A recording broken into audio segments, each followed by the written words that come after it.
Este es un sermón del pastor John Piper, predicado en octubre 16 de 1983, titulado Matrimonio, la matriz del hedonismo cristiano. El pasaje es Efesios capítulo 5, versículos del 21 al 33. Sometiéndonos unos a otros en el temor de Cristo, las mujeres estén sometidas a sus propios maridos como al Señor, porque el marido es cabeza de la mujer, así como Cristo es cabeza de la iglesia, siendo él mismo el Salvador del cuerpo. Así como la iglesia está sujeta a Cristo, también las mujeres deben estarlo a sus maridos en todo. Maridos, amad a vuestras mujeres, así como Cristo amó a la iglesia y se dio a sí mismo por ella, para santificarla, habiéndola purificado por el lavamiento del agua con la palabra, a fin de presentársela a sí mismo una iglesia en toda su gloria, sin que tenga mancha, ni arruga, ni cosa semejante, sino que fuera santa e inmaculada. Así también deben amar los maridos a sus mujeres, como a sus propios cuerpos. El que ama a su mujer, a sí mismo se ama, porque nadie aborreció jamás a su propio cuerpo, sino que lo sustenta y lo cuida, así como también Cristo a la iglesia, porque somos miembros de su cuerpo. Por esto el hombre dejará a su padre y a su madre, y se unirá a su mujer, y los dos serán una sola carne. Grande es este misterio, pero hablo con referencia a Cristo y a la iglesia. En todo caso, cada uno de vosotros ame también a su mujer como a sí mismo, y que la mujer respete a su marido. La teología de Pablo acerca del matrimonio comienza con la palabra de Dios. La palabra de Dios, quien es Jesucristo, y la palabra de Dios, que es la inspiración del Antiguo Testamento. Y porque Dios no es un Dios de confusión, su palabra es coherente, tiene autoridad. De modo que cuando Pablo quiere entender el matrimonio, él va a la palabra de Dios, a Jesús y a las Escrituras. Cuando él une a Cristo y a la Escritura para oír la palabra de Dios acerca del matrimonio, lo que él escucha es un misterio profundo con implicaciones prácticas muy intensas. Y lo que desearía hacer con ustedes esta mañana es explorar este misterio y aplicar dos de sus implicaciones prácticas a nuestras vidas. Efesios 5:31 es una cita de Génesis 2:24. Por tanto dejará el hombre a su padre y a su madre, y se unirá a su mujer, y serán una sola carne. Luego Pablo agrega en el verso 23, grande es este misterio, mas yo digo esto respecto de Cristo y de su iglesia. Pablo sabía algo de Cristo y su iglesia que lo llevó a ver en Génesis 2:24 un misterio en el matrimonio. Volvamos a Génesis 2:24 y veamos más de cerca el contexto de este verso y su conexión con la creación. Según Génesis 2, Dios creó a Adán primero y lo puso en el jardín. Luego en el versículo 18 el Señor dijo, no es bueno que el hombre esté solo, le haré ayuda idónea para él. No creo que esto es un indicio de la comunión de Adán con Dios, ni tampoco es una pista de que el jardín era muy duro de cuidar. El punto es que Dios hizo a Adán para ser un ente sociable. Dios no nos creó para ser sacos de su misericordia, sino conductos.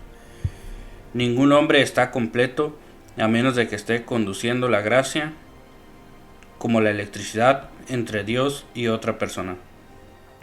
Los solteros no deben concluir que esto solo es posible en el matrimonio. Debe haber otra persona, no un animal. Por eso en Génesis 2:19 al 20, Dios dio pareja a los animales frente a Adán para mostrarle que los animales nunca serían una ayuda idónea para él. Los animales ayudan mucho, pero solo una persona puede ser coheredera de la gracia de la vida. Primera de Pedro 1:4 al 7. Solo una persona puede recibir y apreciar y disfrutar la gracia. Los animales no lo harán. Hay una diferencia infinita entre compartir las luces nórdicas con quien amas que con un perro. Por eso, de acuerdo al verso 21, entonces Jehová hizo caer en un sueño profundo sobre Adán, y mientras éste dormía, tomó una de sus costillas y cerró la carne en su lugar. Y de la costilla que Jehová Dios tomó del hombre, hizo una mujer y la trajo al hombre. Habiéndole mostrado al hombre que ningún animal podía hacerse su ayuda, Dios hizo otro humano, de su propia carne y hueso, para que fuera como él, y a la vez diferente de él. Él no creó otro hombre, creó una mujer. Y Adán reconoció en ella la perfecta pareja para él, diferente de los animales. Esto es ahora hueso de mis huesos y carne de mi carne. Esta será llamada varona, porque del varón fue tomada. Creando una persona como Adán, pero diferente de Adán, Dios proveyó la posibilidad de una unidad profunda que de lo contrario hubiese sido imposible. Hay un tipo de diferente de unidad que se disfruta en la unión de partes complementarias que la que se disfruta uniendo dos cosas iguales. Cuando todos cantamos la misma línea de melodía, es llamado unísono, que significa un sonido. Pero cuando unimos diversas líneas de soprano, contralto, tenor y bajo, le llamamos armonía. Y todo el que tiene un buen oído sabe que algo más profundo de nosotros es tocado por una gran armonía que por un unísono. De modo que Dios hizo una mujer y no otro hombre. Él creó la heterosexualidad, no la homosexualidad. La primera institución de Dios fue el matrimonio, no la fraternidad. Noten la conexión entre los versos 23 y 24, señalados por la palabra por tanto en el verso 24. En el verso 23 el enfoque se encuentra en dos cosas. Objetivamente en el hecho de que la mujer es parte en carne y hueso del hombre, y subjetivamente en el gozo que Adán experimenta al ser presentado a la mujer.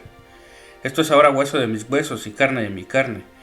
Partiendo de estas dos cosas, el escritor hace una inferencia sobre el matrimonio en el verso 24.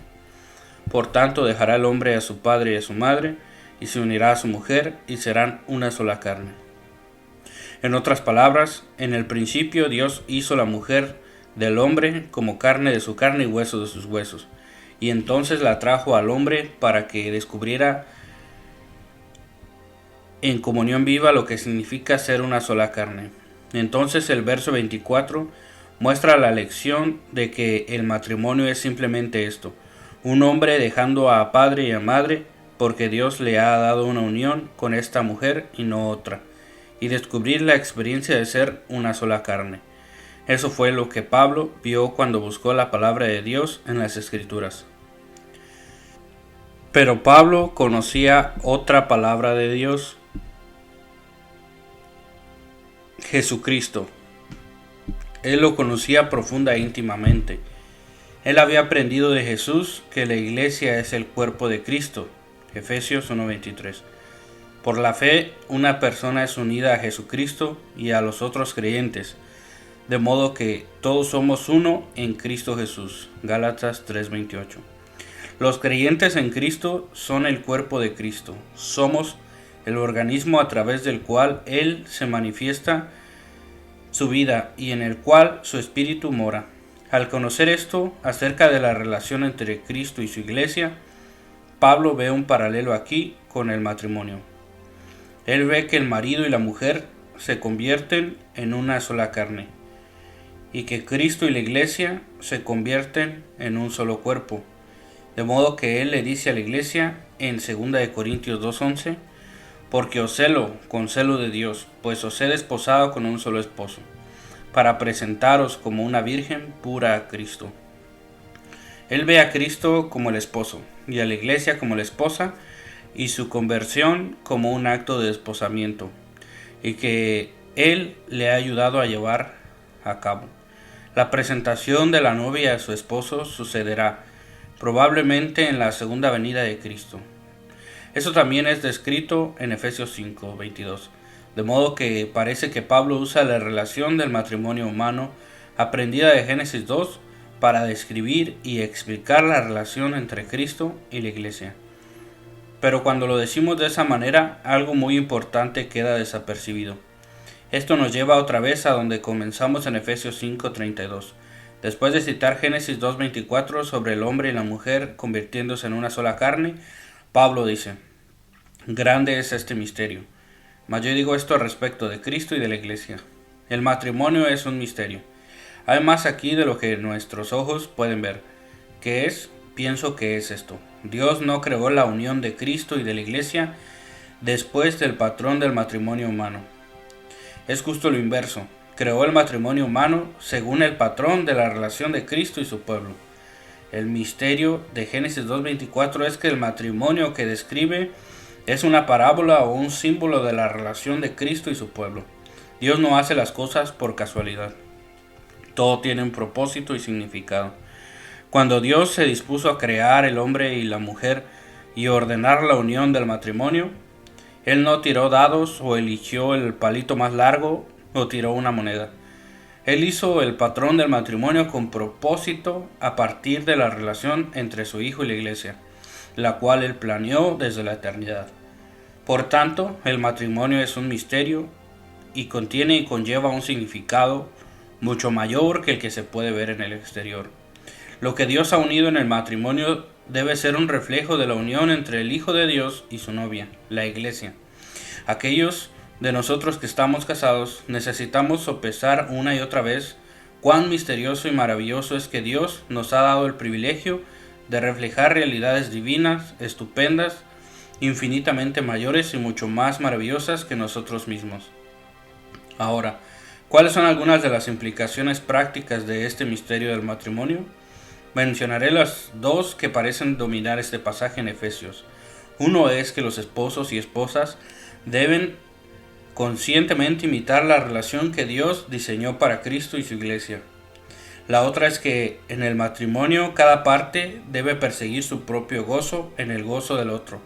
Esto es, el matrimonio debe ser una base del hedonismo cristiano.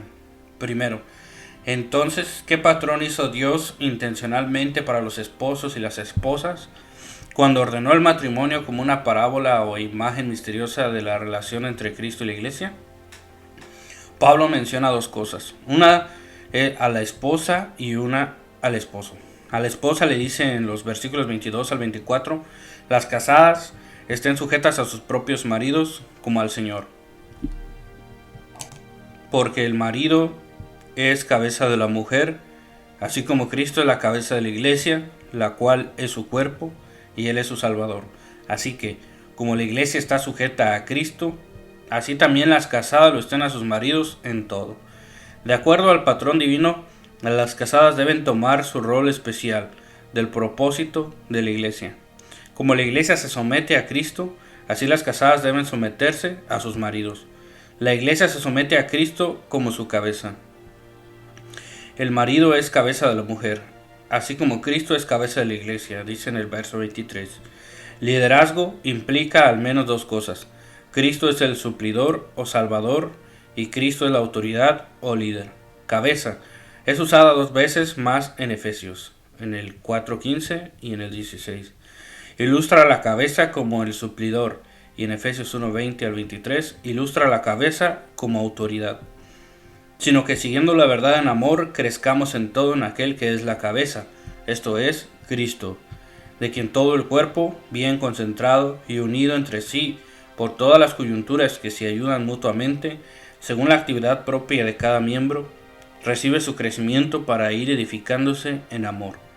Efesios 4:15 y 16. La cabeza es la meta para la cual crecemos y el recurso que permite el crecimiento.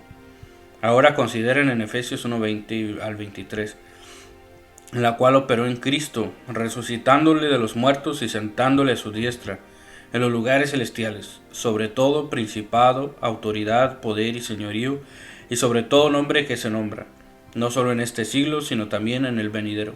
Y sometió todas las cosas bajo sus pies, y lo dio por cabeza sobre todas las cosas a la Iglesia, la cual es su cuerpo, la plenitud de aquel que todo lo llena en todo. Cuando Dios levantó a Cristo de los muertos, Él lo hizo cabeza en el sentido de que le dio poder y la autoridad sobre toda otra ley y autoridad. poder y dominio. Por tanto, del contexto de Efesios, el liderazgo del marido implica que, de acuerdo a sus posibilidades, él debe aceptar la mayor responsabilidad de suplir las necesidades de su esposa, incluyendo las necesidades materiales, pero también protección y cuidado. Él debe aceptar la mayor responsabilidad de autoridad y liderazgo en la familia. Entonces, cuando dice en el verso 24, así que como la iglesia está sujeta a Cristo, también las casadas los tengan a sus maridos en todo, el significado básico de la sumisión sería reconocer y honrar la mayor responsabilidad del marido de suplir tu protección y sostenimiento. Estar dispuesta a ceder a su autoridad en Cristo y estar inclinada a seguir su liderazgo. La razón por la cual digo que la sumisión es una disposición a ceder y una inclinación a seguir es porque la pequeña frase como al Señor limita el rango de la sumisión. Ninguna esposa debe reemplazar la autoridad de Cristo por la autoridad del marido. Ella no puede ceder o seguir a su marido en pecado, pero aun cuando la esposa cristiana puede estar firme con Cristo en contra de la voluntad pecaminosa de su marido, ella puede tener un espíritu de sumisión. Ella puede mostrar por su actitud y conducta que a ella no le gusta resistir su voluntad y que ella anhela para él que él abandone el pecado y que la guíe en justicia, de tal manera que su disposición a honrarlo como cabeza puede nuevamente producir armonía. De modo que en esta parábola misteriosa del matrimonio, la mujer debe tomar su rol especial a partir del propósito de Dios para con la iglesia en su relación con Cristo. Verso 25. Maridos, amad a vuestras mujeres, así como Cristo amó a la iglesia y se entregó a sí mismo por ella. Si el esposo es la cabeza de la mujer, como dice el verso 23, que sea bien claro para todos los esposos que esto significa primordialmente ejercer liderazgo con un amor dispuesto a morir para darle vida a ella. Como Jesús dice en Lucas 22:26, el que dirige sea como el que sirve. El esposo que se sienta frente al televisor y da órdenes a su mujer como a una esclava ha abandonado a Cristo para seguir a Archie Bunker. Cristo tomó una toalla y lavó los pies de sus discípulos. Si tú quieres ser un esposo cristiano, imita a Cristo y no a Jabba el Yod, el personaje de las guerras de las galaxias.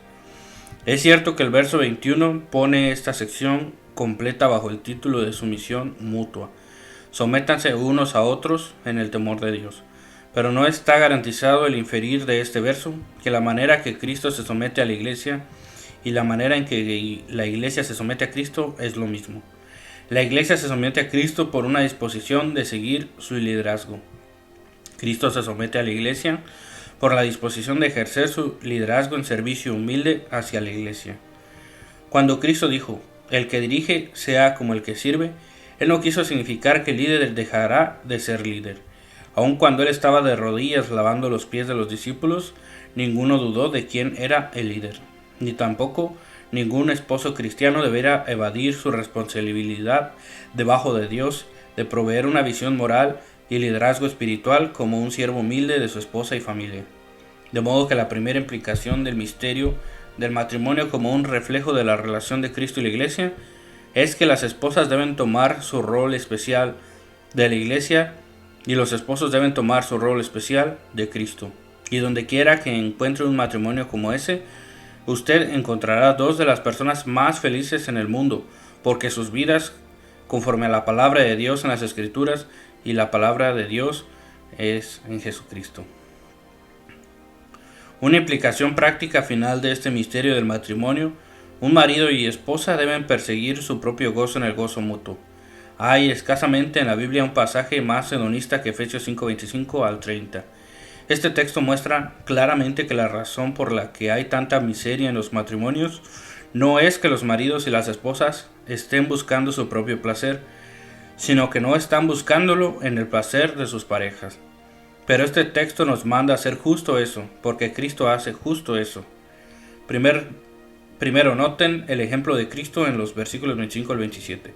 Maridos, amen a vuestras mujeres así como Cristo amó a la iglesia, y se entregó a sí mismo por ella. ¿Por qué lo hizo?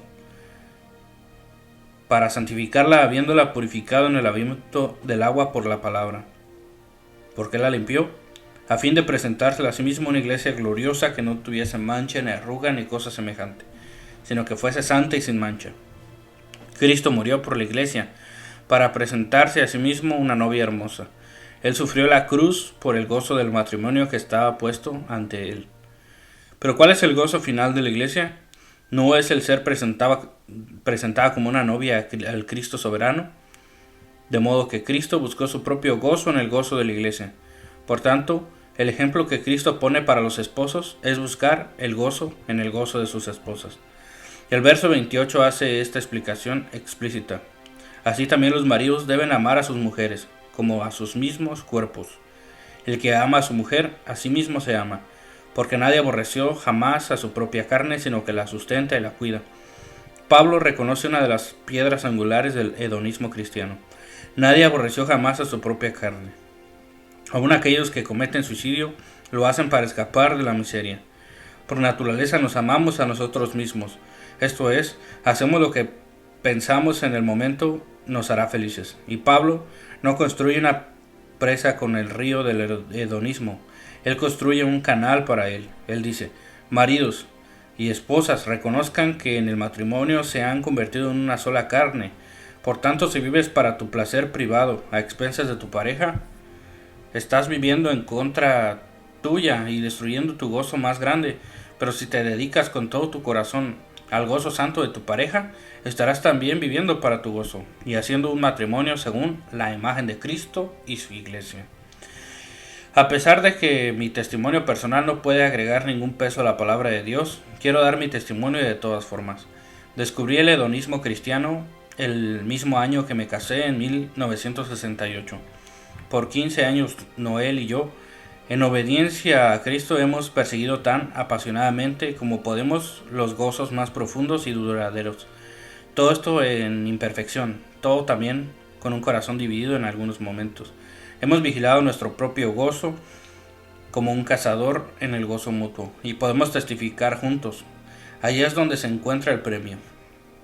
Y creemos que haciendo del matrimonio una base para el hedonismo cristiano, cada uno desarrollando su rol ordenado, el misterio del matrimonio como una parábola de Cristo y de la Iglesia se vuelve manifiesto para su gran gloria. Amén.